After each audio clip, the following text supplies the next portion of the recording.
ભગવાન શ્રી રામની પ્રતિષ્ઠા થવાની છે અયોધ્યામાં 22મી જાન્યુઆરીએ. ભગવાન શ્રી રામના ચરિત્ર વાલ્મીકીજી આલેખ્યા છે, તુલસીદાસજી આલેખ્યા છે. એમાં તુલસીદાસજીએ ભગવાન શ્રી રામના ચરિત્રમાંથી આપણને એક બહુ જ સરસ વાત શીખવાડી છે. કદાચ આ અયોધ્યામાં શ્રી રામ મંદિરની પ્રતિષ્ઠા એટલે કે ભગવાન સીતારામની પ્રતિષ્ઠા એ નિમિત્તે આપણે એક વાત પણ સમજીએ તો આપણું જીવન સાર્થક છે. એ આ શીખવાડ્યું છે, કાર્યમાં નીતિમત્તા, કાર્યમાં પ્રામાણિકતા. શું લખ્યું છે તુલસીદાસજીએ? પરધન પથ્થર માનીએ, પર સ્ત્રી માત સમાન, ઇતને સે હરી ન મિલે તો તુલસીદાસ જમાન. કે તમે તમારા વ્યવહારમાં પરધનને શું માનવાનું? એટલે પરધન એટલે બીજાનું ધન, એને શું માનવાનું? પથ્થર. પરધન પથ્થર માનીએ, પર સ્ત્રી માત સમાન. શું લખ્યું તુલસીદાસજીએ? કે ઇતને સે હરી ન મિલે. જો આ બે વસ્તુ તમે રાખો ને તમને ભગવાન ના મળે ને તો તુલસીદાસ જમાન, હું જામીનગીરી કરું છું. તો આ વાત આપણી પરંપરામાં છે, આ વાત આપણા લોહીમાં છે, જીન્સમાં છે. એટલે તમે જ્યાં પણ કામ ધંધો કરતા હો ત્યાં તમને સ્લીપરી પાથ બહુ દેખાશે. એટલે શું કે આ રસ્તો જો લઈ લઉં તો સહેલો રસ્તો છે, જલ્દી પૈસા મળી જાય એમ છે અને ધંધો વધી જાય એમ છે. અને એ રસ્તે તમે જાઓ એટલે થોડા પૈસા મળી જાય ને થોડો ધંધો વધી જાય. પણ યાદ રાખજો, એ ડેન્જરસ પાથ છે. તમે એ પાથ ઉપર એટલે કે એ માર્ગ ઉપર પહેલું ડગલું માંડ્યું ને ત્યારથી તમારું જોખમ શરૂ થઈ ગયું છે. તમારું, તમારા પરિવારનું, તમારી પ્રતિષ્ઠાનું, તમારી નામનાનું, તમારા ધંધાનું, તમારા લોક વ્યવહારનું, તમારા સામાજિક સંબંધોનું બધાનું પતન પહેલું ખોટું ડગલું તમે લીધું ત્યારે શરૂ થઈ ગયું છે. પછી કોકને પતન 2-5 વર્ષે આવે, કોકને 10-15 વર્ષે આવશે, 40-50 વર્ષે પણ આવે છે.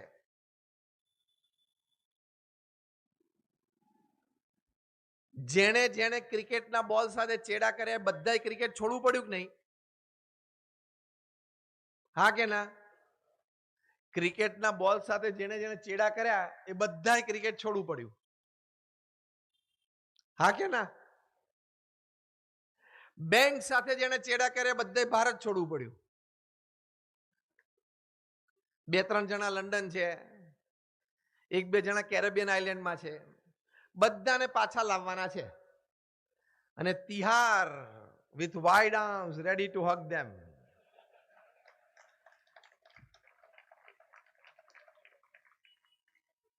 પ્રમુખ સ્વામી મહારાજ એક વાક્ય બહુ જ સરસ બોલતા, એમના અનુભવ પરથી અને શાણપણું પરથી. હું એ શબ્દ છે એમને કોટ કરું છું. એ પોતે કહેતા, ખોટું લાંબુ ચાલતું નથી. કેટલું સરસ વાક્ય છે નીતિમત્તા માટે. મારી સાથે બોલજો, શબ્દ છે હું બોલું એમ, ખોટું લાંબુ ચાલતું નથી. આખું વાક્ય બોલો અગેન. રોજ સવારે તમે ઉઠો અને તમારા ઈષ્ટદેવ છે લક્ષ્મીનારાયણ ભગવાન, ઉમિયા માતાજી, એમની સ્મૃતિ કરીને આ વાક્ય તમારે તમારી જાતને રોજ કહેવાનું. ઈષ્ટદેવને પ્રાર્થના કરવાની અને પછી તરત આ વાક્ય બોલવાનું કે આજે હું કશું જ ખોટું નહીં કરું. તમારામાં જે શક્તિ, તમારામાં જે આત્મવિશ્વાસ, તમારામાં જે જોશ, એ આ શબ્દોથી જે પ્રગટ થશે ને એ અકલ્પનીય છે. 2018ની સાલમાં યુવાનો બેઠા છે એટલે ક્રિકેટની સરસ વાત કરી દઈએ. 2018ની સાલમાં ઓસ્ટ્રેલિયાની ટીમ સાઉથ આફ્રિકા ગયેલી અને ત્યાં ટેસ્ટ મેચમાં ત્રીજા દિવસે ટી બ્રેક વખતે ઓસ્ટ્રેલિયાના કેપ્ટન સ્ટીવ સ્મિથને અંદાજ આવી ગયો કે આ ટેસ્ટ આપણે હારી જશું. સ્ટીવ સ્મિથ જે આ વખતે પણ ઓસ્ટ્રેલિયાની ટીમમાં બેટ્સમેન હતા વર્લ્ડ કપમાં. એટલે ટી બ્રેક વખતે એમણે ઓપનિંગ બેટ્સમેન ડેવિડ વોર્નર, જે વર્લ્ડ કપમાં અમે ઓસ્ટ્રેલિયાનું ઓપનિંગ કરતા હતા, એમને કહ્યું કે ટેસ્ટ મેચ આપણે હારી જઈએ એવું લાગે છે. તો ડેવિડ વોર્નરે કીધું કે હા, મને પણ અંદાજ આવી ગયો છે કે હારી જશું. તો કે હારવી નથી, કંઈક ખેલ કરવો પડશે. જો ખેલ કરો ને એટલે પ્રશ્ન શરૂ થાય. એટલે નક્કી કર્યું કે ટી બ્રેક પછી આપણે નવો બોલ લઈએ અને આપણે એક સામાન્ય ખેલાડીને કહીએ ખિસ્સામાં તું સેન્ડ પેપર લઈને જા. જ્યારે જ્યારે એની પાસે બોલ જાય એ પ્લેયર પાસે, એટલે એ પ્લેયર પાસે વધારે બેટ્સમેન ડિફેન્સ કરે તો પણ જે મિડ ઓફ ઉપર ઉભા રાખવામાં આવેલા એમને. જ્યારે જ્યારે બોલ એની પાસે જાય એટલે ખિસ્સામાંથી પેલું સેન્ડ પેપર કાઢીને એક બાજુ ઘસે. નવો બોલ હોય એની સીમની એક બાજુ શાઇન હોય ને એક બાજુ જો ડલ કરી નાખવામાં આવે તો ફાસ્ટ બોલર્સને રિવર્સ સ્વિંગ મળે. હવે 90, 92, 95 માઇલ્સ પર આવરની ડિલિવરીઝ પડતી હોય, એમાં રિવર્સ સ્વિંગ થાય બોલ, એટલે બોલ ટપ્પી પડીને 2 ફૂટ કટ થાય બે બાજુ, નક્કી નહીં કઈ બાજુ કટ થાય. કોઈ પણ બેટ્સમેનને જજમેન્ટ માટે બહુ તકલીફ પડે. અને એવું થવા માંડ્યું. એકવાર એમની પાસે બોલ આવીને આમ સેન્ડ પેપર ઘસ્યો, આમ સરસ રીતે હાથની અંદર આટલો સેન્ડ પેપર છુપાવી અને પછી આમ કરતા કરતા આમ ઘસતા ઘસતા પાછો બોલ ચાલતા ચાલતા બોલરને આપવા જાય, કારણ કે મિડ ઓફ પરથી ચાલતા ચાલતા બોલરના રનઅપ સુધી જઈ શકાય. સીસીટીવી કેમેરામાં પકડાઈ ગયું. સમથિંગ ફિશી, આ કંઈક ઘસતો હોય એવું લાગે છે બોલ સાથે. રીપ્લે થયો સ્ટુડિયોમાં, વિડીયો રૂમમાં, સેન્ડ પેપર ઘસે છે. બાર બોલાવો, એ પ્લેયરનું નામ હતું કેમેરુન બેનક્રોફ્ટ. એને બાલ બોલાવવામાં આવ્યો. બોલ સાથે શું ઘસતો હતો? એટલે આપણે જેમ ખોટું કરતા પકડાઈ જઈએ તો પેલું શું કે, ના એવું કઈ નહોતું મારે, મને ખબર નથી એમ. એટલે એને એવું કર્યું, મને કઈ ખબર નથી. કે what is in your pocket? તારા ખિસ્સામાં શું છે બહાર કાઢ. આ લોકોએ વિડીયો અને ફોટોગ્રાફી ચાલુ રાખી, એટલે ખિસ્સામાંથી બહાર કાઢ્યું એટલે સેન્ડ પેપર હતું. સેન્ડ પેપર એના હાથમાં હતું, એ પણ વિડીયો ઉતરી ગઈ. તરત એને બહાર બોલાવી લીધો અને ઇન્કવાયરી ચાલુ કરી. એટલે આને તો બિચારા ગભરાઈ ગયો, મૂંઝાઈ ગયો અને કારકિર્દી જોખમમાં આવી ગઈ. એટલે કહ્યું, મને તો મારા કેપ્ટને કહેલું એટલે મેં કરેલું. બોલાવો સ્ટીવ સ્મિથને બહાર. સ્ટીવ સ્મિથની ઇન્કવાયરી કરી તો સ્ટીવ સ્મિથ કે મને એવો વિચાર આવેલો પણ એકચ્યુઅલી એક્ઝિક્યુશન ડેવિડ વોર્નરે કર્યું છે, ચલો એને બહાર બોલાવો. ખોટું લાંબુ ચાલતું નથી, એ સિદ્ધાંત પ્રમુખ સ્વામી મહારાજ એમના જીવનમાંથી બોલ્યા છે. ત્રણેયની ઇન્કવાયરી થઈને તાત્કાલિક સાઉથ આફ્રિકા ક્રિકેટ બોર્ડે ઓસ્ટ્રેલિયા ક્રિકેટ બોર્ડને ફોન કર્યો કે આવા મોટા કૌભાંડમાં તમારા મોટા 3 ખેલાડી આવી ગયો છે, તાત્કાલિક આવો. ઓસ્ટ્રેલિયાના પ્રાઇમ મિનિસ્ટરને જાણ કરવામાં આવી, કારણ કે આવી મોટી ઘટના દેશમાં બની જાય એટલે પ્રાઇમ મિનિસ્ટરને તાત્કાલિક જણાવવામાં આવે. પ્રાઇમ મિનિસ્ટર પોતે ક્રિકેટ ફેર એટલે ઓસ્ટ્રેલિયા ક્રિકેટ બોર્ડના ઓફિશિયલ્સને કીધું કે કોઈ મળા રાખતા નહીં, ઇન્વેસ્ટિગેશન ફૂલ કરજો અને જેનો દોષ હોય એને દોષિત ઠેરાવીને સજા કરવાની છે. સાઉથ આફ્રિકા આવ્યા, રાતોરાત ઇન્કવાયરી કરીને ત્રણેય કબૂલાત કરી.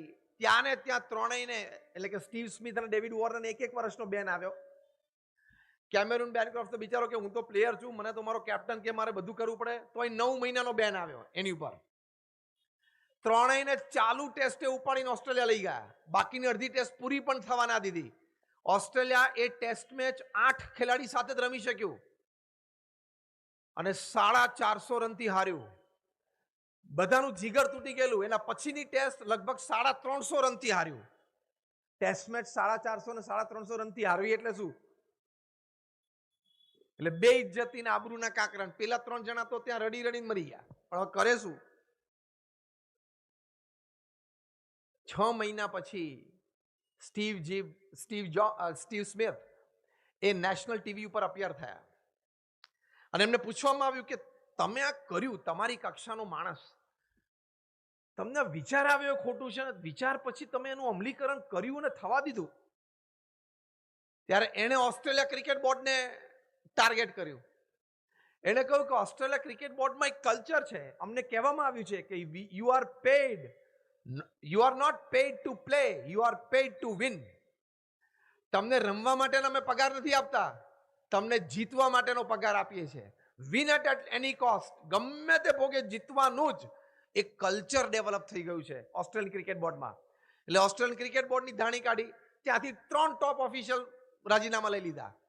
આવું કલ્ચર ડેવલપ કરાય ટીમમાં. 1 વર્ષ પછી બધાને પાછા લીધા. આજે એ વાતને 5 વર્ષ થયા, હજી સ્ટીવ સ્મિથને જે ઘા વાગ્યો છે ને એના લીધે પરફોર્મન્સ નથી આપી શકતા. વર્લ્ડ કપમાં ઇન્ડિયામાં એક પણ મેચમાં એનું સારું પરફોર્મન્સ નહોતું.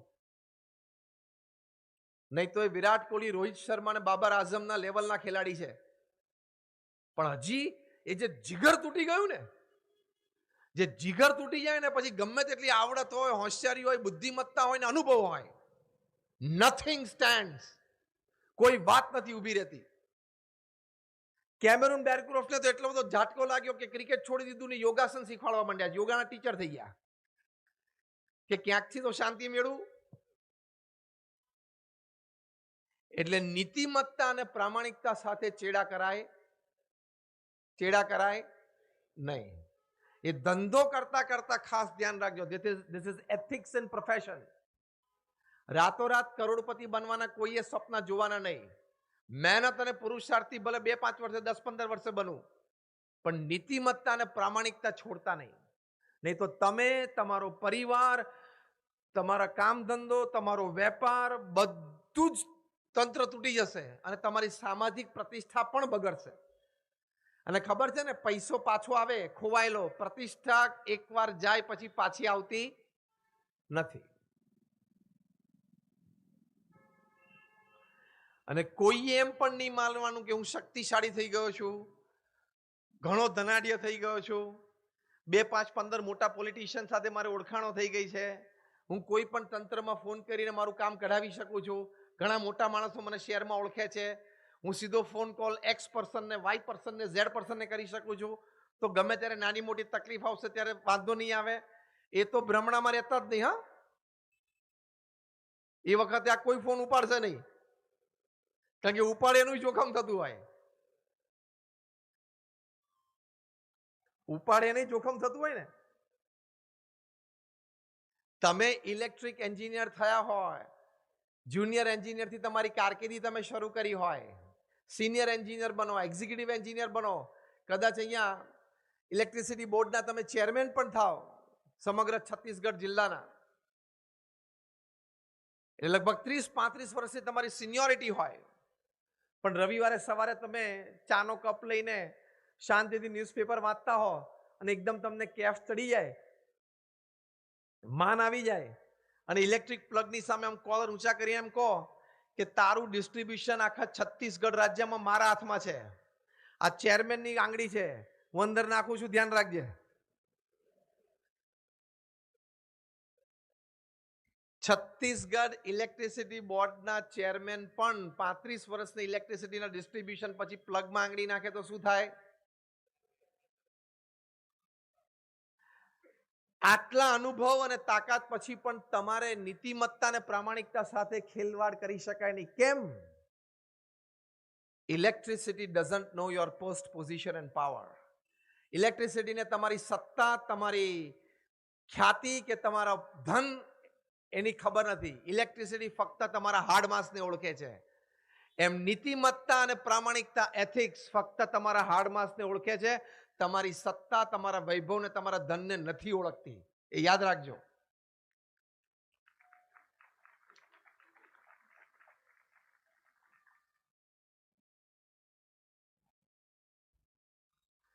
પ્રમુખ સ્વામી મહારાજે આટલી મોટી બીએપીએસ સંસ્થા બનાવી, કેટલું નીતિમત્તાથી એમણે કામ કર્યું. તમારામાંથી જેને અક્ષરધામ જોયું હોય, ગાંધીનગર અથવા Delhi, just raise your hands. ઓ, બધાએ. પ્રમુખ સ્વામી મહારાજે આટલી મોટી સંસ્થા દેશ પરદેશમાં ઊભી કરી, પણ એમના હૃદયમાં કેટલી નીતિમત્તા અને પ્રામાણિકતા. એકવાર એમને પ્રશ્ન પૂછવામાં આવ્યો કે કયો વિચાર તમારા મનમાં હંમેશા રહે છે? એમણે કહ્યું કે જે વિચાર મને ક્યારેય નથી આવ્યો હું કહું, ધેટ વોઝ મોર ઇન્ટરેસ્ટિંગ. પ્રમુખ સ્વામી મહારાજ બોલ્યા કે કોઈનું પણ અહિત થાય એવો વિચાર મને જીવનમાં ક્યારેય નથી આવ્યો. જો આ કેટલી નીતિમત્તા કહેવાય, કેટલી પ્રામાણિકતા કહેવાય. તમે કોઈનું અહિત ઈચ્છો છો, it has to come to you back. આપણે નાના હતા ત્યારે ખબર છે, ફ્રીઝબી રમતા હતા, તમે ફેંકો ને હવામાં એટલે એ જ રૂટ ઉપર એ ફ્રીઝબી ફરતી ફરતી પાછી આવે. હા કે ના? એમ તમે કોઈનું ખોટું ઈચ્છો છો ને, ચલો હવે હું થોડું સૂક્ષ્મ ભાવમાં જઉં છું, સ્થૂળ દેહ કરીને તમે ખોટું નથી કરતા નીતિમત્તા પ્રામાણિકતામાં, પણ અંતરમાં પણ કોઈના વિશે ઈર્ષાભાવ રાખો છો ને ખરાબ ઈચ્છો છો ને ધંધામાં, એ પણ તમને ફ્રીઝબીની જેમ પાછું આવશે. કારણ કે કર્મનો સિદ્ધાંત છે, કર્મનો સિદ્ધાંત છે કે તમે બીજા વિશે જેવું ઈચ્છો એવું તમને થાય. એટલે પ્રમુખ સ્વામી મહારાજ હંમેશા ભાવના રાખતા કે દરેક વ્યક્તિ સુખી થાય. એમ આપણે અહીંયા સમાજમાં બેઠા છીએ, બહારના લોકો માટે પણ એવી ભાવના રાખવી, પણ આપણો અહીંયા કચ્છ કડવા પાટીદાર સમાજ છે, એટલો બધો આપણો સંગઠન ભાવ હોવો જોઈએ છે જ, તો જ આટલી મોટી સંસ્થા અત્યારે આપણને દેખાય છે એવી ઊભી થાય. પણ છતાં ક્યાંક ખૂણે ખાતરે રહી જતું હોય તો આજના સમારંભ પરથી એટલું નક્કી કરજો કે મારા સમાજના દરેક વ્યક્તિ સુખી થાય. જ્યારે જ્યારે તમે અહીંયા લક્ષ્મીનારાયણ ભગવાનના દર્શન માટે, ઉમિયા માતાના દર્શન માટે આવો ત્યારે એવી પ્રાર્થના કરજો કે મારા સમાજનો દરેક વ્યક્તિને, દરેક પરિવાર ખૂબ સુખી થાય. એ તમારી જે ભાવના છે એના સ્પંદનો ફરશે, એનું એક એનર્જી લેવલ ઊભું થશે, એની એક પોઝિટિવિટી તમારા સમાજમાં ઊભી થશે. આ બધું બોલું છું ને, ઇટ ઇઝ સાયન્ટિફિકલી પ્રૂવડ. એ વિષય જુદો છે એટલે હું એ વિષયમાં પ્રવેશ કરતો નથી, પણ આવી સદભાવનાથી એક એનર્જી લેવલ, એક પોઝિટિવિટી ઊભી થતી હોય છે, જેને લઈને દરેકને એની અનુભૂતિ થતી હોય છે. અને આમે આપણે કોકનું ખરાબ ઈચ્છીએ એમાંથી એનું તો થઈ જવાનું નથી. હા કે ના? કોકનું ખરાબ ઈચ્છીએ એમાં એનું ખરાબ થાય છે તો અત્યારે બધા ગરીબ હોત ને. તો ખોટું આપણે આપણી માનસિક શક્તિ વેડફીએ, આપણી વૃત્તિઓ બગાડીએ, એનો કોઈ અર્થ જ નથી. દરેક પ્રત્યે આવો સદભાવ રાખવો એ એથિક્સ એન્ડ પ્રોફેશન છે. તમે તમારા વેપાર ધંધામાં પણ કોકનું લેગ પુલિંગ કર્યું, કોકના વિશે ખોટી ફરિયાદો કરી, કોકનો પગ ખેંચવાનો પ્રયત્ન કરો, એ આજે નહીં તો કાલે, અને કાલે નહીં તો પરમ દિવસે તમારે ભોગવવું જ પડશે. કોક તમારું કરશે. તમને એમ થાય કે અત્યારે હું ફાવી ગયો, મેં એની પ્રગતિ રોકી લીધી, એના વિશે ખોટી વાત મેં મારા માલિકને, બોસને કરી, એની નોકરી ગઈ. પણ એ ખુશ થવાનું નથી. 2-4 વર્ષે સેમ વસ્તુ તારી સાથે થવાની છે. એ બહાર આવશે ને આવશે જ. પ્રમુખ સ્વામી મહારાજ એક ગામથી દ્રષ્ટાંતથી આ વાત બહુ સરસ સમજાવતા. આપણે બધા વતનમાં ગામડામાંથી આવે છે એટલે ગામથી દ્રષ્ટાંત બહુ સરસ સમજાવતા પ્રમુખ સ્વામી મહારાજ. જ્યારે એથિક્સ ઇન પ્રોફેશનની વાત આવતી, પ્રમુખ સ્વામી મહારાજ કહેતા કે ગામડામાં કોઈ વ્યક્તિ કૂવામાં જઈને ડૂબકી મારે સ્નાન કરવા માટે, અને નીચે જઈને જો સંડાસ કરે ને તો એ ઉપર આવે પહેલા એનું પોત પ્રકાશી જાય કે નીચે જઈને કર્યું છે શું. આ બહુ સામાન્ય ગામથી દ્રષ્ટાંતથી પણ બહુ સચોટ આનો સંદેશ છે કે અંધારામાં પણ આપણે કંઈક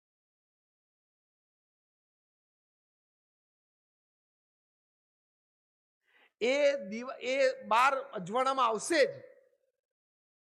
માટે સમાજના ડરથી અને ભગવાનના ડરથી પણ આપણે ખોટું કરવું નહીં. અને જ્યારે તમે નીતિમત્તાથી કામ કરો ત્યારે તમારી પ્રતિષ્ઠા કેવી વધે, તમે પ્રામાણિકતાથી કામ કરો ત્યારે તમારી પ્રતિષ્ઠા કેવી વધે. રતન ટાટા વિશે તમે નામ સાંભળ્યું, બધાએ સાંભળ્યું જ હોય, અને ના સાંભળ્યું હોય ભારતમાં રહીને તો ભારતીય રહેવાનો એનો અધિકાર નથી.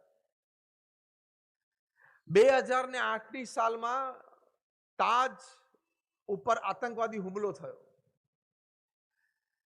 એ હુમલો થયા પછી રતન ટાટાએ જે પોતાના કર્મચારીઓ માટે કર્યું, કર્મચારીઓ જે મૃત્યુ પામેલા એના પરિવારજનો માટે કર્યું, જે ઇન્જર્ડ લોકો માટે જે એમણે કર્યું, તાજ હોટલની બહાર ફૂટપાથ ઉપર રોડ ક્રોસ કરીને સામેના ફૂટપાથ ઉપર કોઈ વ્યક્તિને બુલેટ વાગી હોય, ઇન્જરી થઈ હોય, એની માટે જે કર્યું, આખી દુનિયાની કોર્પોરેટ હસ્તીઓ એમને રતન ટાટા સામે મસ્તક ઝુકાવી દીધું.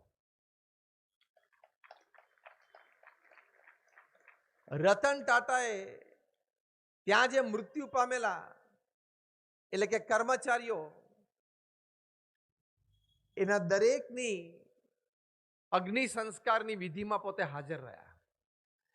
એટલે આ હુમલા પછી 72 કલાકમાં રતન ટાટાએ લગભગ 30 થી 40 અગ્નિ સંસ્કાર જાતે અટેન્ડ કર્યા.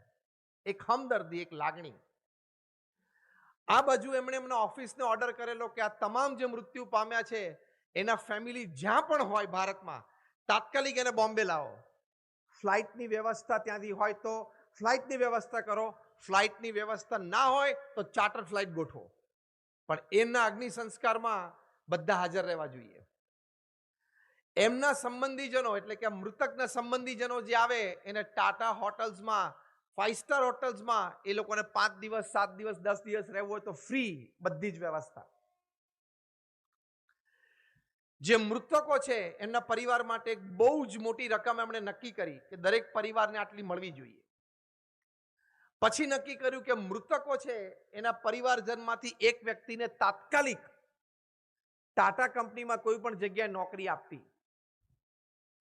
ચોથું નક્કી કર્યું, એ તો અદ્ભુત નક્કી કર્યું જેના લીધે આખું કોર્પોરેટ વર્લ્ડ ઝૂકી ગયું, કે મારા પ્રિમાઇસીસમાં જે મારો કર્મચારી મર્યો છે આતંકવાદી હુમલામાં, એનો જે છેલ્લો પગાર હતો એ એમના પત્ની જીવે ત્યાં સુધી જીવનકાળ દરમિયાન એના પત્નીના બેંક એકાઉન્ટમાં જમા થવો જોઈએ.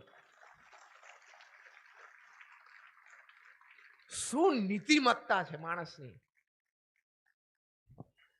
ચોથી વાત એમણે નક્કી કરી કે જે ઇન્જર્ડ છે, એટલે કે જેને કંઈક ગોળી વાગી છે, ઘસારો આવ્યો છે, પગમાં ગોળી વાગ્યો, ઇન્જર્ડ છે, એની માટે સુપર સ્પેશિયાલિટી ઓપરેશન્સ એટલે બધી મોટી સર્જરીઝ કરવી પડે, બધો જ ખર્ચો ટાટા ટ્રસ્ટ તરફથી જશે.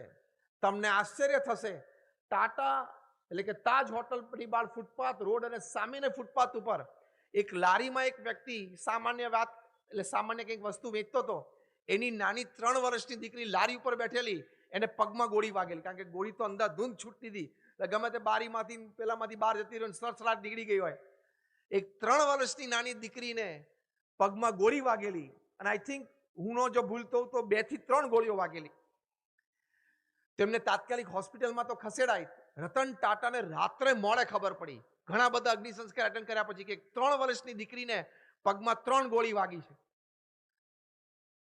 તો ઘરે પહોંચતા હતા અને જમવાનું બાકી હતું. 72 વર્ષની એમની ઉંમર હતી. હા, એને કીધું કે મારે જમવું નથી, મારે દીકરીને જોવા જવું છે. અને ત્યાં હોસ્પિટલે પહોંચ્યા અને ડોક્ટર સાથે રતન ટાટાએ પોતે વાત કરી. ડોક્ટરે કીધું કે ઓપરેશન તો અમે કરીએ છીએ, પણ બહુ જ રિસ્કી છે, કારણ કે દીકરી બહુ નાની છે, 3 જ વર્ષની ઉંમર છે બાળકની, અને લોહી ઘણું વહી ગયું છે, આઈસીયુમાં છે અત્યારે. રતન ટાટા કે તમે કેટલી સારવાર એને કરી શકો, પછી આપણે કદાચ એને પરદેશ લઈ જવા હોય તો પરદેશ આપણે ટ્રીટમેન્ટ કરાવીએ. તો બધાના સજેશન ને ડોક્ટર ઓપિનિયન પછી નક્કી થયું કે આમને પરદેશ લઈ જવા પડશે. રતન ટાટાએ પોતાના ચાર્ટર્ડ ફ્લાઇટમાં 3 વર્ષની દીકરી અને ડોક્ટરની ટીમને ઇંગ્લેન્ડ મોકલ્યા, અને લગભગ 40 લાખ રૂપિયાનો ખર્ચો એ દીકરીના ઓપરેશન પાછળ ખર્ચ્યો અને એનું જીવન બચાવ્યું. ટાટા સન્સની બોર્ડ મીટિંગમાં રતન ટાટા બોલ્યા કે આ તાજને ફરી વખત બેઠી કરવામાં કદાચ આપણે 200-400 કરોડનો ખર્ચો કરીએ, તો અહીંયા જે લોકોએ શ્રદ્ધાથી કર્મચારી તરીકે આપણું શોભાવ્યું છે વર્ષોથી, એનું જીવન, એના પરિવારનું જીવન બેઠું કરવામાં 200-400 કરોડ ખર્ચવા પડે તો એ યથાર્થ છે. કેવી નીતિમત્તા, કેવી પ્રામાણિકતા. એવી નીતિમત્તા અને પ્રામાણિકતા કદાચ આપણે તો એવો કોઈ પ્રસંગ બનતો નથી, બનવાનો નથી, પણ આપણા કર્મચારીઓ સાથે આપણે કેવો વ્યવહાર કરવો જોઈએ, બોલવું, ચાલવું, ઉઠવું, બેસવું, આપણે એક પરિવારજન તરીકે એમને માનવા જોઈએ. તમારામાંથી પણ ઘણા બધાના વેપાર ધંધા એવા હશે, અમે પણ ઘણા જોયા છે, કે જ્યાં ઘણા કર્મચારીઓ 20, 25, 30, 40 વર્ષથી એક જ જગ્યાએ કામ કરતા હોય. અને અમે તો એવા જોયા છે પરિવાર જ્યાં 2-2, 3-3 પેઢી કર્મચારીઓની એક જ કંપનીમાં ચાલુ હોય. તો your office is your second family. ખબર પડી? તમારું જે વ્યવસાયની જગ્યા છે એ તમારો બીજો પરિવાર છે, એમ તમારે સમજવાનું.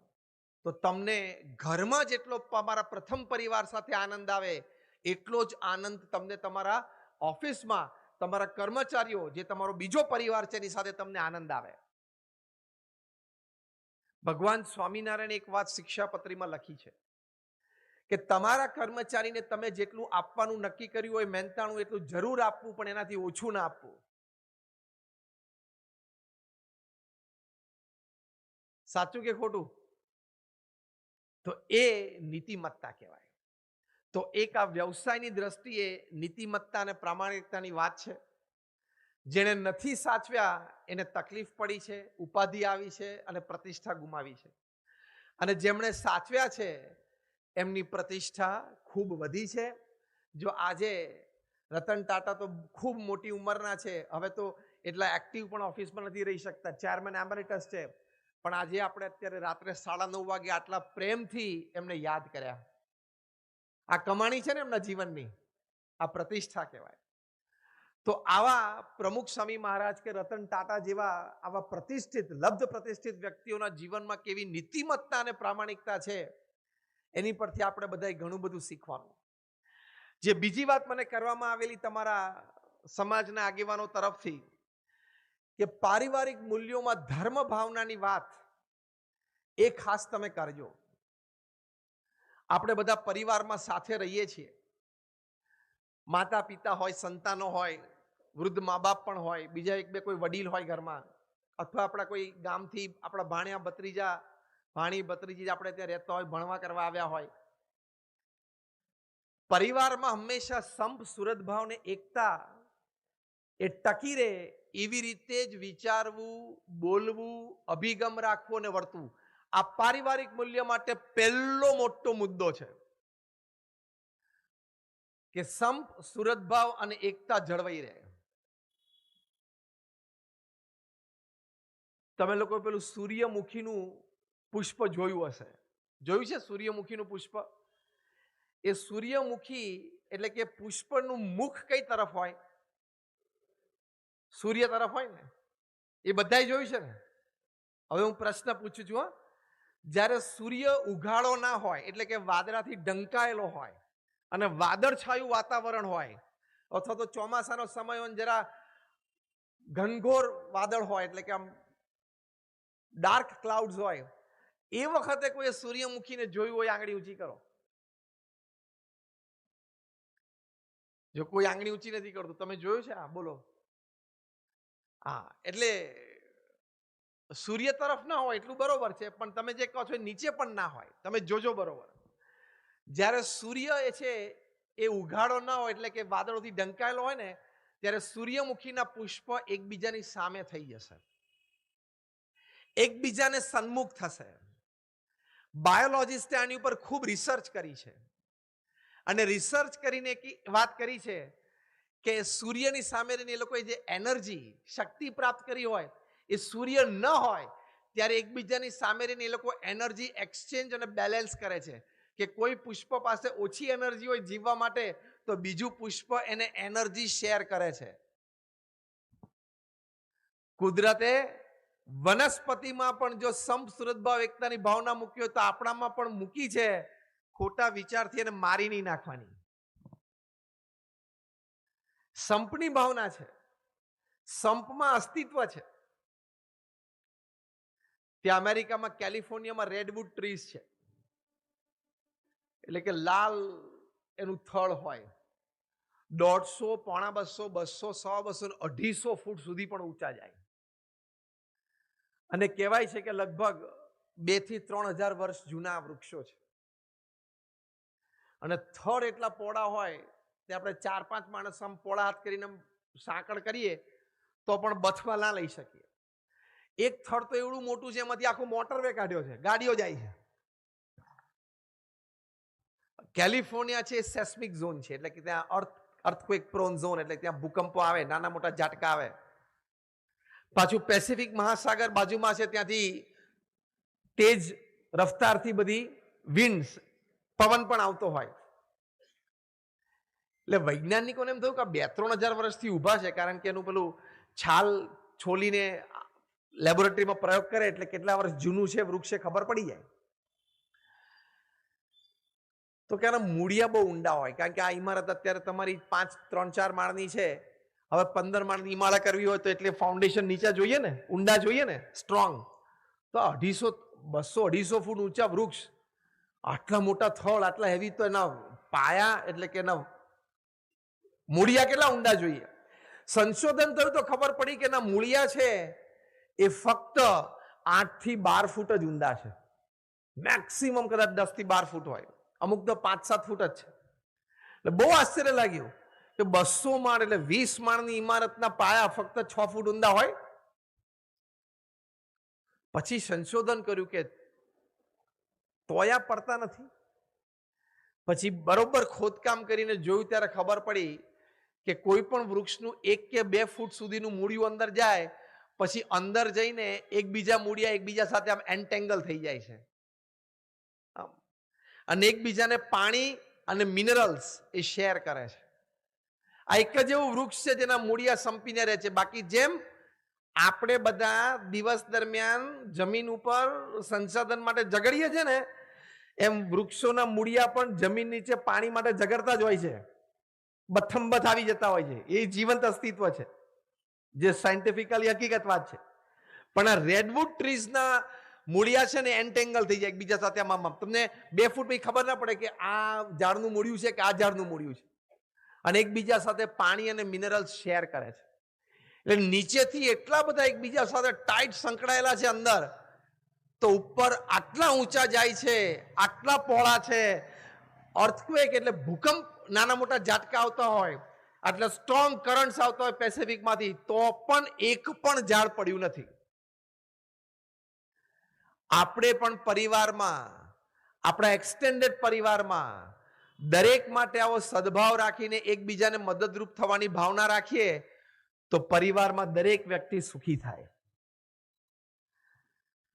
આપણે માનીએ છીએ કે મારે પણ જીવનમાં કોક ક્ષણે મદદની જરૂર પડશે. જે માનતા હોય આંગળી ઊંચી કરો. બધા આપણે માનીએ છીએ કે મારે પણ જીવનમાં કોક ક્ષણે કોકની મદદની જરૂર પડશે. હા કે ના?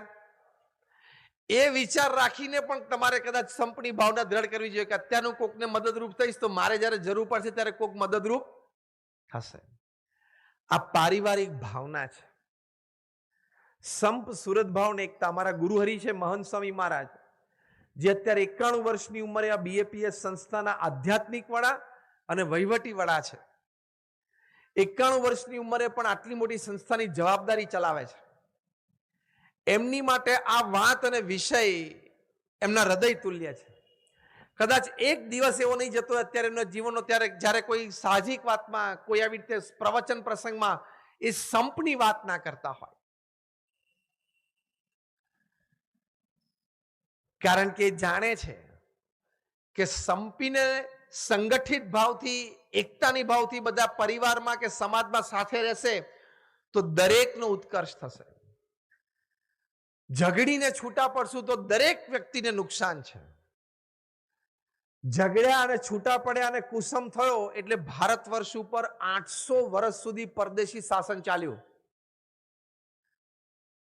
એનું મુખ્ય કારણ શું હતું? રાજાઓ વચ્ચે કુસંપ. સંપ હોય તો એ શક્તિને કોઈ તોડી શકે નહીં. એટલે આપણો સંપ છે એ પરિવારનો, કે આપણા કચ્છ કડવા પાટીદાર સમાજનો, કે આપણા સનાતન હિન્દુ ધર્મનો સંપ કોઈ રીતે તૂટે નહીં, એ ખાસ ખાસ ધ્યાન રાખજો. સંપ તૂટશે એટલે બધાને નુકસાન છે. એટલે કોક વખત જતું કરીને, મોટું મન રાખીને, એમ રાખીને પણ આપણે સંપની ભાવના હંમેશા રાખવી, તો આપણને જીવનમાં આનંદ રહે, તો દરેકની પ્રગતિ થાય. બીજી વાત છે પારિવારિક મૂલ્યો માટે, કે તમારા સંતાનોને તમારે સંસ્કાર, વિશેષ ધાર્મિક સંસ્કાર હંમેશા દ્રઢ કરાવવાના. જો તમે તમારા સંતાનોને સારામાં સારો અભ્યાસ કરાવો છો, ધન્યવાદ. તમે તમારા સંતાનોના ભવિષ્ય માટે તમે ચિંતિત છો, તમારા પરિવારને દિન પ્રતિદિન સુખી અને સમૃદ્ધ કરવા પ્રયત્ન કરો છો, અભિનંદન. પણ સંસ્કાર પણ તમારે આપવા પડશે. શિક્ષણ અને સમૃદ્ધિ બંને હશે, પણ ત્રીજો સંસ્કાર નહીં હોય તો તકલીફ પરિવારમાં પણ આવશે. 4-5 વર્ષ પહેલા મુંબઈના એક ધનાઢ્ય વ્યક્તિએ રોતા રોતા પોતાનો સેલ્ફી વિડીયો જાહેર કરેલો, વોટ્સએપ પર બધા જોયો હશે. 20,000 કરોડનું બિઝનેસ એમ્પાયર પોતાના દીકરાને આપેલું. શૂટિંગ્સ એન્ડ શર્ટિંગ્સની મોટી કંપની. 20,000 કરોડનું એમ્પાયર દીકરાને, પછી જે પણ પ્રસંગો પરિવારમાં ઉભા થયા છે, પણ દીકરાએ બાપને ઘરમાંથી કાઢી મૂક્યા અને નેપકિન્સી રોડ ઉપર એક 2 BHK ફ્લેટ ભાડેમાં મૂકી દીધા, એક કુકને એક ડ્રાઈવર આપી દીધો, અને એ પિતાએ રડતા રડતા પોતાની સેલ્ફી વિડીયો જાહેર કરેલી. જોયેલી બધાએ? હવે એ પિતાએ પોતાના સંતાનને ઇંગ્લેન્ડમાં અને અમેરિકામાં ભણાવેલા, એટલે શિક્ષણ માટે કોઈ ખામી રાખેલી નહીં. 20,000 કરોડનો ધંધો વારસામાં આપ્યો, એટલે વેપાર ધંધામાં પણ કોઈ ખામી રાખી નહોતી. ખામી ક્યાં રહી ગઈ? સંસ્કારમાં ખામી ક્યાં રહી ગઈ કે નાનપણમાં એને શ્રવણની વાત નહીં કરેલી કે માતા પિતાની સેવા કરવી જોઈએ. શ્રવણે જેમ કાવડમાં બેસાડીને માતા પિતાને જાત્રા લઈ ગયા, આપણે કઈ રીતે કાવડમાં નથી બેસાડવાના, ખાલી ફ્લાઇટની ટિકિટ જ કઢાવી આપવાની. પણ માતા પિતાની સેવા કરવી એ સંસ્કાર એને આપવામાં નહોતા આવ્યા. કારણ કે આવા પરિવારોમાં શ્રવણની વાત થાય એટલે કે તમે તો જૂનવાણી છો અને આ બધી વાતો બહુ જૂની છે, અત્યારે મોડર્ન જમાના પ્રમાણે ચાલે નહીં. ના ચાલે તો હવે તું ચાલ, બીજું શું. સંસ્કાર ના હોય તો પ્રશ્ન આવે, પાછો એ જ પરિવારમાં બીજો પ્રશ્ન આવ્યો જે પાછો 11,000 કરોડનો છે, છૂટાછેડાનો. એ જ પરિવારમાં. તો જો તમારા સંતાનોને નાનપણથી સંસ્કાર આપો. હવે આ સંસ્કાર શબ્દ આપણે બહુ સાંભળ્યો છે, પણ સંસ્કાર એટલે શું? તો જો સવારે વહેલી ઉઠવું, સૂર્યોદય પહેલા ઉઠવું એ સંસ્કાર કહેવાય. ઉઠીને પથારીમાંથી બહાર આવીએ પહેલા આપણા ઈષ્ટદેવનું સ્મરણ થાય અને પ્રાર્થના થાય એ સંસ્કાર કહેવાય. પથારીમાંથી બહાર આવીને પહેલા આપણે આપણો નિત્યક્રમ નહીં ધોઈને તૈયાર થઈને સ્વચ્છ કપડાં પહેરી લઈએ એટલે કે ચોખ્ખા થઈએ, સંસ્કાર કહેવાય. પછી ઘરમાં ઘર મંદિર હોય ત્યાં આપણે બેસીને 2 માળા ફેરવીએ, નામ સ્મરણ કરીએ, દીવો કરીએ, અગરબત્તી કરીએ, કંઈક પાઠ કરીએ, 10 જ મિનિટ ભલે કાઢીએ પણ એ સંસ્કાર કહેવાય. પછી આપણે જે નાસ્તામાં જમવાના હોય ભગવાનને આપણે ધરાવીને પછી જમીએ એ પ્રસાદ બને, એ સંસ્કાર કહેવાય. પછી ઘરની બહાર જઈએ પહેલા માતા પિતાને પગે લાગીએ એ સંસ્કાર કહેવાય. વિદ્યાર્થીઓ હોય એ વિદ્યા અભ્યાસમાં એકાગ્રતાથી અને પરીક્ષા લગતી વખતે કોઈ ચોરી ન કરે એ સંસ્કાર કહેવાય. કામ ધંધા ઉપર જઈને હમણાં જે આપણે વાત કરીએ નીતિમત્તા અને પ્રામાણિકતા રાખીએ એ સંસ્કાર કહેવાય. સાંજે ઘરે આવીએ પછી હાથ પગ મોઢું ધોઈને ઘર મંદિરમાં દર્શન કરીએ, સંધ્યા આરતી કરીએ, જે આપણા સત્શાસ્ત્રોની આજ્ઞા છે એ સંસ્કાર કહેવાય. રાત્રે પરિવારમાં બધા સાથે બેસીને સમૂહ ભોજન કરીએ, દરેક પોતાની દિનચર્યા શેર કરે, એ પારિવારિક ભોજનનો આનંદ લઈએ એ સંસ્કાર કહેવાય. એ ભોજન પત્યા પછી પ્રમુખ સ્વામી મહારાજે ઘર સભાની વાત કરી છે કે પરિવારમાં અઠવાડિયામાં એક જ વખત તમે સાથે બેસો, અડધો કલાક માટે ધાર્મિક સેશન માટે. તમે ટીવી જોવા માટે સાથે બેસતા હશો, તમે બીજી કોઈ ચર્ચા માટે સાથે બેસતા હશો, પણ ધાર્મિક સભા ઘરમાં જેમાં રામાયણ હોય, મહાભારત હોય, એવા કોઈ ગ્રંથનું વાંચન થાય 10 મિનિટ માટે, પછી 5-10 મિનિટ બધા જેને જે ગમ્યું, સારું લાગ્યું એની ચર્ચા કરે, પછી ભગવાનનું નામ સ્મરણ કરીને આપણે ઊભા થઈએ આરતી કરીને. એને પ્રમુખ સ્વામી મહારાજ ઘર સભા કહેતા. પોતે પોતાના અનુભવ પરથી, વિશ્વાસ પરથી અને શાનપણા ઉપરથી કહેતા કે ઘર સભાથી વિશ્વ શાંતિ થશે. કારણ કે ઘર સભા gives you the beauty of character. The beauty of character harmonizes your family. Such harmonized families come together to bring stable societies. Stable societies, they come together to bring law and order in the nation. And such law and order in the nations brings world peace. ઘર સભાથી ચારિત્રનું નિર્માણ થાય છે. ચારિત્રવાન વ્યક્તિ હોય એટલે પરિવારમાં સંવાદિતતા સદાય. સંવાદિત પરિવારો ભેગા થાય એટલે સમાજમાં સ્થિરતા આવે. સ્થિર સમાજો ભેગા થાય એટલે દેશમાં કાયદા અને કાનૂનની વ્યવસ્થા સચવાય. આવા દેશો ભેગા થાય એટલે વિશ્વ શાંતિ સ્થપાય. આ એનો ક્રમ છે. એટલે તમને આજના દિવસે તમે આટલો બધો સમય કાઢીને અહીંયા આવ્યા છો, અમે પણ આજે આપણે મળ્યા તો આજે તમને એક સુંદર સારી ભેટ એ આપવાની કે તમે પ્રમુખ સ્વામી મહારાજે જેમને આટલો વિશાળ જનસંપર્કનો અનુભવ, એના પરથી એમને આપણા પરિવારમાં સુખ શાંતિ આનંદ રહે એની માટે આ ઘર સભાની વાત કરી છે. તમે અઠવાડિયે એકવાર પ્રયોગ કરજો, ટ્રાય ઇટ. તમે 6 મહિના સુધી પ્રયોગ કરજો અને તમને ના ફાવે, ના ગમે તો પાછું આપી દેજો. આ અમારા પરમ શ્લોક સ્વામી છે, બધા ઓળખો એટલે બધા ઓળખો. અહીંયા સ્થાનિક ફરે છે, રાયપુરમાં નિયમિત આવે છે. તમને એ મળશે ને તમે એમને મળજો એટલે સત્સંગની વિશેષ દ્રઢતા થશે. તમને આ ઘર સભાની વાત ન ગમે તો તમે એમને પાછી આપી દેજો. તે દિવસે બધી વાત થઈ પણ મજા નથી આવતી 6 મહિનાથી.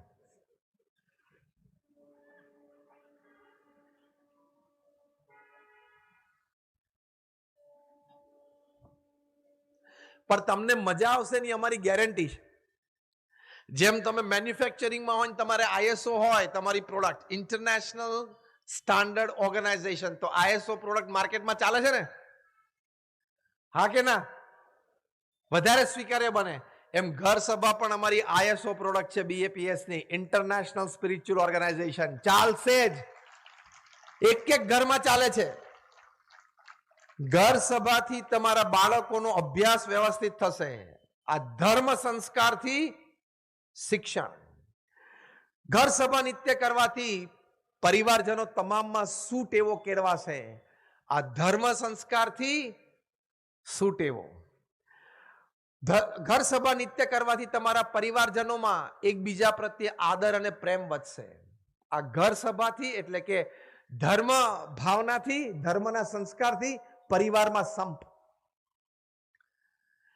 અમે ઘર સભા નામનું પુસ્તક તૈયાર કર્યું છે. એમાં સાચા પ્રસંગો જે તે વ્યક્તિની પરવાનગી લઈને લખેલા છે. એક ડોક્ટર નિલેશ છે લંડનમાં, એ પોતે નિત્ય ઘર સભા કરે છે, અઠવાડિયામાં 2 વખત, આમ તો લગભગ રોજ કરે છે. એમણે પોતાનો અનુભવ લખ્યો છે કે આ કરવાથી મારા બંને દીકરા દીકરી એટલે બંને બાળકોનો અભ્યાસ વધારે સુવ્યવસ્થિત થયો. એમણે લખ્યું કે અમારી PTM થાય એટલે પેરેન્ટ્સ ટીચર્સ મીટ થાય, એમાં અમારા સંતાનોને લીધે અમને આદર મળવા માંડ્યો કે અમારા એટલે એમના પ્રિન્સિપલ અમને ટીચર અમને સ્ટેજ ઉપર બોલાવે અને કે જો આ બાળકોને આવા તૈયાર કર્યા છે. અમારા બાળકોની નેબરહુડમાંથી કોઈ ફરિયાદ નથી. મને પણ પરિવાર સાથે બેસીને સમય કાઢીને આનંદ પ્રાપ્ત થાય છે. એક પરિવાર એવો પ્રસંગ લખ્યો છે કે અમારા પતિ પત્ની વચ્ચે વિખવાદ હતો, અણસમજણ હતી, એ ઘર સભામાં બેસવાથી સધાઈ ગયું. એક પરિવાર એવો હતો કે એને કહ્યું કે મારા માતા અને મારી વહુ એટલે કે સાસુ વહુ વચ્ચેના ઘણા બધા પ્રશ્નો હતા, અબોલા હતા, પણ ઘર સભામાં શરૂ કરી સાસુ વહુના અબોલા જતા રહ્યા. આ મોટો લાભ છે કે નહીં? હા કે ના? કારણ કે આ કહાની ઘર ઘરની છે. મને ઘણી વખત મનમાં વિચાર આવતો હતો કે અંગ્રેજો છે ને બધા શબ્દો ટૂંકા કરી નાખે. ડેડી હોય તો ડેડ કરી નાખે, મમ્મી હોય તો મોમ કરી નાખે, પણ આ mother in law, daughter in law વાળું કેમ ટૂંકું નહીં કર્યું હોય? પાછું એમાં વધારે લાંબુ કર્યું, ડોટર ડેશ ઇન ડેશ લો એવું લખાય, મધર ડેશ ઇન ડેશ લો એટલે લખાય. તો એનું ટૂંકું કેમ નહીં કર્યું હોય એવું મને બહુ વિચાર આવ્યો. પાછળથી લો શબ્દ ક્યાં કાઢી નાખ્યો હોત તો ડેડીનું જેમ ડેડ થયું, મમ્મીનું મોમ થયું, એવું ના થયું હોત. બહુ વિચાર પછી ખબર પડી કે આ સંબંધ છે ને કુદરતી લો તરફ જાય છે, એનો ઢાળો છે, એટલે લાંબુ નામ રાખ્યું. પછી બીજો વિચાર આવ્યો, મધર ઇન લો બને, ડેડી એટલે ફાધર ઇન લો બને, બ્રધર ઇન લો બને, સિસ્ટર ઇન લો બને, વાઇફ કોઈ દિવસ વાઇફ ઇન લો ના બને. જોજો કેમ ખબર છે? શી ઇઝ ધ લો, પોતે જ કાયદો છે. પારિવારિક મૂલ્યોમાં પ્રમુખ સ્વામી મહારાજે આ મુદ્દાને પણ સંબોધ્યો છે. પ્રમુખ સ્વામી મહારાજ એક વખત વલ્લભ વિદ્યાનગરમાં હતા. એક સજ્જન પ્રમુખ સ્વામી મહારાજ પાસે આવે કહ્યું કે સ્વામી મારી બંને દીકરીઓના લગ્ન એક જ માંડવે લીધા છે, બંનેની કંકોત્રી છે, આપ ભગવાનને ધરાવીને આશીર્વાદ આપો કે મારી બંને દીકરીઓ સુખી થાય. પ્રમુખ સ્વામી મહારાજ એમના હાથમાંથી કંકોત્રી લઈ ભગવાનને ધરાવી, ભગવાનનું પ્રસાદી પુષ્પ બે એક એક મૂકી અને એમને કંકોત્રી પાછી આપી અને કહ્યું કે અમે પ્રાર્થના કરીએ છીએ કે તમારી દીકરી બંને સાસરે સુખી થાય. પછી એ ભાઈ આમ ચાલ્યા 2 ડગલા તો એકદમ પ્રમુખ સ્વામી મહારાજને ઉલટ આવી, આમ લાંબા થઈને એમનો હાથ પકડીને એમને પાછા ખેંચ્યા અને કહ્યું કે તમારી બંને દીકરીઓને કહેજો કે 2 વર્ષ સુધી ત્યાં સાસરે ત્યાંના લોકો સાથે એડજસ્ટ થવાનો પ્રયત્ન કરે. ત્યાં આપણા ઘર કરતા જુદા લોકો છે, એ લોકોની ખાવા પીવાની આદતો, ટેસ્ટ જુદા હોય, ઉઠવા બેસવાના, નાવા ધોવાના સમય જુદા હોય, બોલવા ચાલવાની રીત જુદી હોય, તો એ બધું સમજવું પડે, શીખવું પડે અને સેટ થવું પડે, એટલે જેલ થવું પડે. હા કે ના? તો પ્રમુખ સ્વામી મહારાજે કહ્યું 2 વર્ષ સુધી શાંતિથી જોવે, સાંભળે, સમજે.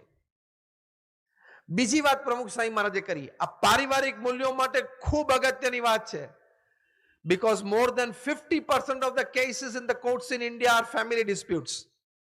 50% વધારે કેસીસ કોર્ટમાં પારિવારિક વિખવાદના છે.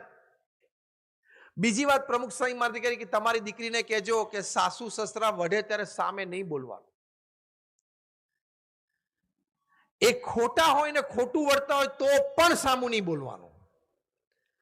હા, અને ખોટું સહન પણ નહીં કરવાનું. 2 દિવસ પછી વાતાવરણ શાંત હોય ત્યારે પ્રેમથી બેસીને કેવું કે પપ્પા તમે કહેતા હતા પણ વાત આમ હતી, કે એના સાસુને કેવું કે મમ્મી તમે વાત કરતા હતા પણ વાત આમ હતી. એવું પ્રેમથી વાત કરવી તેના સાસુ સસરાને પણ એમ થાય કે દીકરી ભણેલી છે, સાથે સાથે સંસ્કારી પણ છે. તમારા દીકરી ગમે તેટલું ભણેલા હોય, એ સાસરે જઈને સાસુ સસરા સામે લાંબો હાથ કરીને ઊંચા સાથે બોલે એટલે હર MBA goes to dustbin, her pharmacy goes to dustbin, her CA goes to dustbin, her company secretary course goes to dustbin. કારણ કે તમે તમારી દીકરીને ભણાવી પણ વડીલો સામે હાથ ઊંચો કરીને બોલાય નહીં, એ સંસ્કાર તમે નથી આપ્યા. એ આપણા પારિવારિક મૂલ્યો છે. અને મેં કહ્યું એમ ખોટું સહન પણ આપણે નથી કરતા, પણ વાતાવરણ શાંત હોય ત્યારે 2 દિવસ પછી શાંતિથી વાત થાય. એ પારિવારિક મૂલ્યો માટે, પરિવારના સંપ માટે, સમાજના સંગઠન માટે, સમાજની સુવ્યવસ્થા માટે અત્યંત આવશ્યક છે. એવી રીતે છોકરાની પણ વાત છે. તો એ આપણા સંસ્કાર છે. આવું બને તો સાસુ સસરાને પણ એમ થાય કે દીકરી સંસ્કારી છે, અને બીજી વાર એને કેવું ટોકવું વઢવું હોય તો 2 વાર વિચાર કરે અને શાંતિથી વાત કરે. એવી રીતે પરિવાર ચાલે. અત્યારે તો આપણે ખોટી સલાહ આપણી દીકરીને આપીએ છીએ. શું કે બેટા જરાય ચિંતા ના કરતી, કંઈક હોય ફોન કરી દેજો, અમે 2 કલાકમાં આવી જશું. તમે બધા તાલી પાડીને હસ્યાનો મતલબ વાત જાતે જ બોલો છો, સાચી છે. This is a wrong advice. અમેરિકામાં 300 ડિવોર્સ લોયર્સની મીટિંગ થયેલી. 3 દિવસનું બ્રેઇનસ્ટોર્મિંગ સેશન હતું કે what are the reasons, rather principal reasons of divorce among young couples. Young કપલમાં છૂટાછેડાના મુખ્ય કારણો શું છે? 5 કારણો એ લોકોએ 3 દિવસના બ્રેઇનસ્ટોર્મિંગ સેશન પછી કાઢ્યા. એમાંનું એક કારણ શું છે? Over indulgence of the mother in her daughters in law's house. એટલે શું કે દીકરીના સાસરા પક્ષમાં દીકરીની માતાનું વધારે પડતું ઇન્વોલ્વમેન્ટ. આ છૂટાછેડાનું મુખ્ય 5 કારણોમાંનું એક કારણ છે. આપણે અત્યારે પારિવારિક મૂલ્યો સંબંધી વાત કરીએ છીએ, એમાં બહુ જ પ્રેક્ટિકલ વર્તન સંબંધી વાત સમજવા માંગીએ છીએ. તમે એકવાર દીકરીને વળાવી એટલે આ જ ઉપદેશ આપવાનો કે બેટા હવે તારું ઘર છે, ત્યાં તારે થોડુંક સહન કરવું પડશે. દીકરો હોય એને ઓફિસમાં ધંધામાં ક્યાંક સહન કરવું પડે, દીકરીને કદાચ સાસરે થોડું સહન કરવું પડે. દરેક વ્યક્તિને જીવનમાં ક્યાંક તો સહન કરવું પડે છે. સહન કરવું એ આપણા સંસ્કાર છે, અને વડીલો તરફથી 2 વાત સહન કરી લેવી એ આપણી જવાબદારીમાં આવે છે. તો જ સમાજ ટકે ને પરિવાર ટકે. એમ આઈ ટોકિંગ સમથિંગ સેન્સિબલ? તમારી દીકરીને કહ્યું કે બેટા થોડુંક સહન કરી લેજે, થાય, પણ સાસુ સસરાની સામે ના બોલીશ, વડીલો સાથે કોઈ ઝઘડો ના થવો જોઈએ. તમારી દીકરીને કહેવાનું કે બેટા હવે તું ત્યાં સંપીને સુખે રહે, એમાં તારી શોભા છે, એ ઘરની શોભા છે, અને અમારી પણ શોભા છે. હા કે ના? આ શબ્દો એને કહેવાના.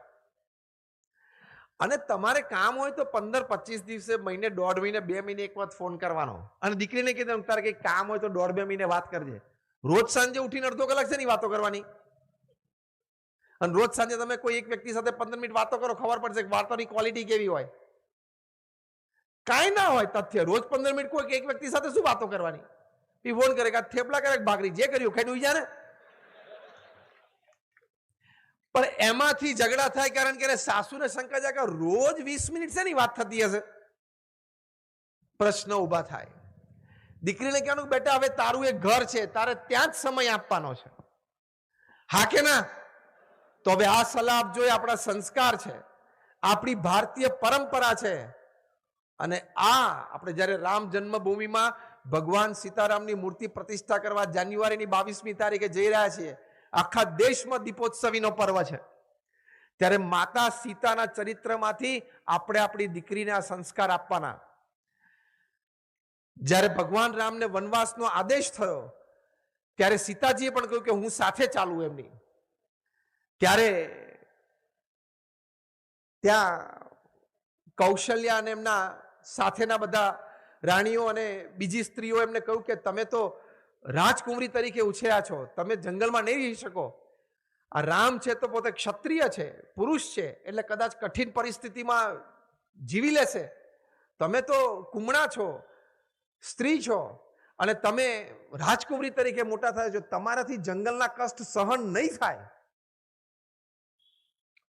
ત્યારે માતા સીતાએ શું કહ્યું કે હું અર્ધાંગની છું, હું ભારતીય સ્ત્રી છું, મારા પતિ ભગવાન રામ એ અયોધ્યાના રાજા હોય તો હું રાણી છું, મારા પતિ વનવાસી હોય તો હું વનવાસી છું. આ ભાવના આપણે સમજીએ તો છૂટાછેડા ઓછા થાય.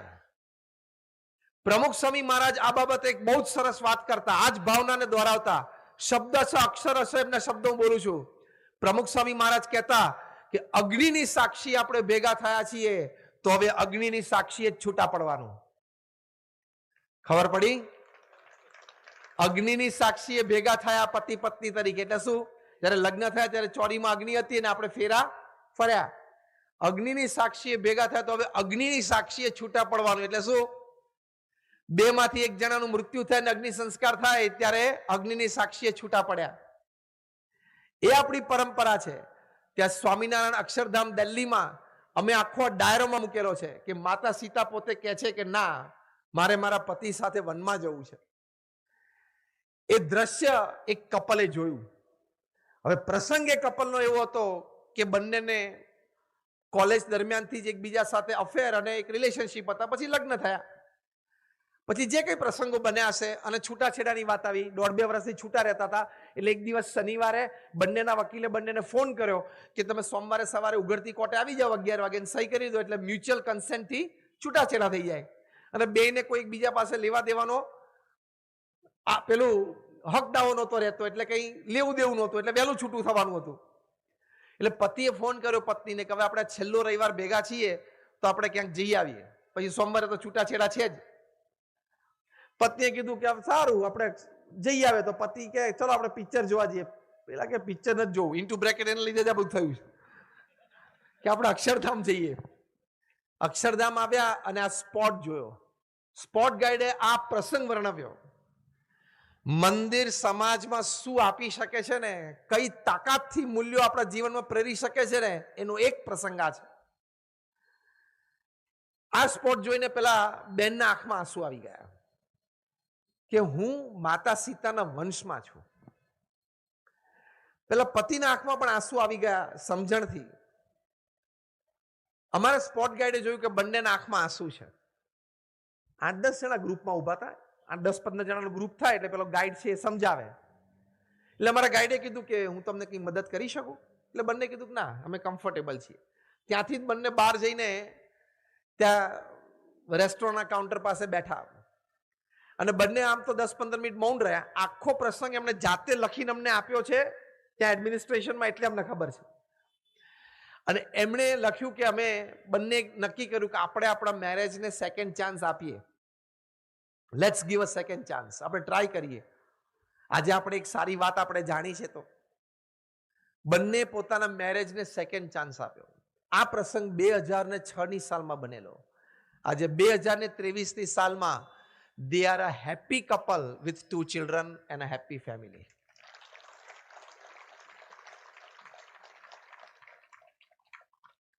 આવા પ્રેરણાદાયી મૂલ્યો સિંચન કરી શકે એવા અદ્ભુત પ્રસંગો, વાતો આપણા સદગ્રંથોમાં છે. એટલા માટે પ્રમુખ સ્વામી મહારાજ આગ્રહ રાખતા કે ઘર સભામાં આપણે આ ગ્રંથો વાંચવા. 2 જ પાના વાંચવા, પણ એમાંથી કોકને ને કોકને ક્યારે ક્યાં પ્રેરણા મળી જશે ને. એટલે આપણે પારિવારિક મૂલ્યોમાં ધર્મ ભાવના છે. એ ધર્મ ભાવના આપણા જીવનમાં દ્રઢ થાય એટલે પરિવારમાં સંપ, સુખ, શાંતિ, આનંદ કાયમ રહે. એ ધર્મ ભાવના જાગૃત કરવા માટે જ આપણને 22મી જાન્યુઆરીએ શ્રી રામ જન્મભૂમિ તીર્થક્ષેત્ર તરફથી આપણને સૌને આદેશ છે કે પહેલો આદેશ શું છે કે 22મી જાન્યુઆરીએ સવારે જ્યારે ત્યાં અયોધ્યામાં પ્રતિષ્ઠા મહોત્સવ ઉજવાતો હોય, શાસ્ત્રોક્ત વિધિ ચાલુ હોય, ત્યારે આપણે પણ આપણા દરેક મંદિરોમાં પાઠ પૂજા કરવા. એટલે તમારે પણ અહીંયા લક્ષ્મીનારાયણ ભગવાનની મૂર્તિ, ઉમિયા માતાજીના મૂર્તિ પાસે પાઠ પૂજા ચાલુ રખાવજો. એ દિવસે આદેશ છે આપણને સનાતન ધર્મનો, બરાબર છે ને? બીજો આદેશ છે કે એ દિવસે આપણે બીજી વખત દિવાળી ઉજવવી. એટલે આપણા ઘરમાં પણ આપણે આવી લાઇટિંગ કરી શકીએ, કારણ કે ભગવાન રામ અયોધ્યા પધાર્યા ત્યારે દિવાળી હતી. આપણું અહીંયા મંદિર છે એને પણ લાઇટથી શણગારજો અને આ ભવન પણ શણગારજો, કારણ કે તમામ હિન્દુ માટે આ બહુ જ મોટો ઉત્સવ છે. ત્રીજી આજ્ઞા છે, આપણે દરેકે પોતાના ઘરની આગળ આંગણામાં 5 દીવા પ્રગટાવવા. દરેકના ઘરની બહાર 5 દીવા પ્રગટવા જોઈએ. બરાબર છે? યસ ઓર નો? તો જો આપણી આ ધર્મ ભાવના છે, એ ધર્મના ભાવના લીધે પરિવાર અને સમાજ બંને સંગઠિત રહે છે. હું તમને સાયન્ટિફિક પણ વાત કરું. એક યુનિવર્સિટી ઓફ માયામી, તમે આ યુનિવર્સિટીની વેબસાઇટ ઉપર જઈને જોજો કે ધર્મ ભાવના હોય, ભગવાન પ્રત્યેની શ્રદ્ધા હોય, તમને વ્યક્તિગત અને પારિવારિક જીવનમાં કેવી રીતે મદદરૂપ થાય છે. તો યુનિવર્સિટી ઓફ માયામીએ 4000 વ્યક્તિઓ ઉપર 10 વર્ષ સુધી સર્વે કર્યો. એમાંથી 2000 વ્યક્તિઓ એવા હતા કે જેને ભગવાન પ્રત્યે શ્રદ્ધા હતી અને કોઈક વખત મંદિરે દર્શન કરવા જાય, ભલે અઠવાડિયે એકવાર જાય, મહિને 2 વખત જાય, પણ જતા. બીજા 2000 વ્યક્તિઓ એવા સિલેક્ટ કરેલા કે જે નાસ્તિક હતા, જેને ભગવાન પ્રત્યે કોઈ શ્રદ્ધા નહોતી. આપણને એનો કોઈ વાંધો નથી, દરેકને પોતાની વિચારધારા હોય, પણ સર્વે આ રીતે થયો કે શ્રદ્ધાળુ અને નાસ્તિક એ બંનેને જીવનમાં લાભ ગેરલાભ શું છે. 10 વર્ષના સર્વે પછી યુનિવર્સિટી ઓફ માયામીએ કન્ક્લુઝન રિપોર્ટમાં લખ્યું કે જે પરિવારમાં ભગવાન પ્રત્યેની કંઈક શ્રદ્ધા હતી અને કંઈક ધાર્મિક વિધિ વિધાન રોજ થતા, દીવો કરીએ, અગરબત્તી કરીએ, નામ સ્મરણ કરીએ, એ પરિવારમાં નાસ્તિકના પરિવાર કરતા ટોલરન્સ અને એક્સેપ્ટન્સનું લેવલ વધારે હતું. એટલે કે એકબીજાને સહન કરવાની ભાવના પરિવારમાં અને એકબીજાને પૂર્ણ રીતે સ્વીકાર કરવાની ભાવના વિશેષ હતી. આ લાભ છે કે નહીં પારિવારિક મૂલ્યોમાં? ધર્મ ભાવનાથી પારિવારિક મૂલ્યોમાં લાભ. બીજી વાત લખી છે કે જે લોકો શ્રદ્ધાળુ હતા એ લોકોને they were better off in pursuing their short term and long term goals. જે શ્રદ્ધાળુ હતા એ લોકો પોતાના જીવનમાં કોઈ શોર્ટ ટર્મ ગોલ હોય કે મારા 15, 25, 50 દિવસમાં કરવું છે, અથવા લોંગ ટર્મ ગોલ હોય કે આ ધંધો આટલો વધારવો છે, અથવા દીકરા દીકરા લગ્ન આવી રીતે કરવા છે, વોટેવર, એનામાં નાના મોટા પ્રશ્નો આવે છતાં હિંમતથી વધારે સારી રીતે ટકી શકતા હતા. તો પરિવાર માટે બહુ મોટી શક્તિ થઈ કે નહીં? તો આપણી ધર્મ ભાવનામાં આવી તાકાત છે. યુનિવર્સિટી ઓફ ડ્યુક અમેરિકામાં છે. એ લોકોએ સંશોધન કર્યું કે જે રોજ મંદિરે દર્શન કરવા જાય છે, અથવા ભલે અઠવાડિયે 1-2 વાર જાય છે, મહિનામાં 2-3 વખત જાય છે, એના કરતા જે લોકો નથી જતા એ બંને વચ્ચે તફાવત શું છે? તો એ લોકોએ શું લખ્યું? પહેલો લાભ કે જે લોકો મંદિરે નિત્ય દર્શન કરવા જાય છે એના જીવનમાં ટેન્શન, સ્ટ્રેસ અને ડિપ્રેશન નહીં જનારા કરતા બહુ જ ઓછા અમને જાણવા મળ્યા. આ લાભ છે કે નહીં? વ્યક્તિગત જીવનમાં અને પારિવારિક જીવનમાં. તો આપણા સંતોએ, આપણા મહાન ગ્રંથોએ જે પણ આપણને ધર્મ અને ભક્તિના સંસ્કાર આપ્યા છે, એની પાછળ આપણું શારીરિક સ્વાસ્થ્ય સારું રહે છે, માનસિક સ્વાસ્થ્ય સારું રહે છે, આપણું આંતરિક સ્વાસ્થ્ય સારું રહે છે, પરિવારમાં સમસુરતભાવ અને એકતા રહે છે. આ કેટલો મોટો લાભ છે. મંદિરમાં આવીએ ત્યારે આપણે ભગવાનને આમ દર્શન કરીએ છીએ ને, બીજી આપણી પ્રણાલિકા શું છે? દંડવત પ્રણામ કરવાના. હા કે ના? અમેરિકા, ઇંગ્લેન્ડની ઓક્સફર્ડ યુનિવર્સિટીએ રિસર્ચ કરી છે કે ઓસ્ટિયોપોરોસિસ નામનો એક રોગ થતો હોય છે, ડોક્ટર બેઠા હશે ખબર હશે, જેમાં આપણા હાડકા મોટી ઉંમરે બ્રિટલ થઈ જાય. એટલે જેમ બિસ્કિટને તમે આમ તોડી નાખો એમ બ્રિટલ થઈ જાય, હાડકા તરત તૂટી જાય. તમે જોજો મોટી ઉંમરના વ્યક્તિઓ લપસી જાય ને તો તરત એને થાપાનું હાડકું ભાંગી જાય છે, બ્રિટલ થઈ જાય, એને ઓસ્ટિયોપોરોસિસ કહેવાય. એની ઉપર બહુ સંશોધન થયું કે ઓસ્ટિયોપોરોસિસ ન થાય અથવા તો ઓછી શક્યતા રહે એની માટે નાનપણથી એ વ્યક્તિએ શું ધ્યાન રાખવું જોઈએ? 8 વર્ષના સંશોધન પછી ઇંગ્લેન્ડની ઓક્સફર્ડ યુનિવર્સિટીએ સંશોધન કરીને કન્ક્લુઝન રિપોર્ટ તૈયાર કર્યો કે ભારતીય સંસ્કૃતિમાં જે સૂર્ય નમસ્કારની વાત છે એ રોજ કોઈ 5 કરે તો એને મોટી ઉંમરે પણ ઓસ્ટિયોપોરોસિસ થવાની બહુ જ ઓછી શક્યતાઓ છે.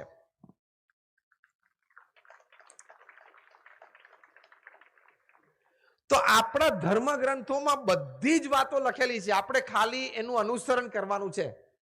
દોઢ ડાયા થઈને પાનના ગલ્લે ઉભા રહીને પિચકારી મારીને કહેવાની કોણે જોયું છે?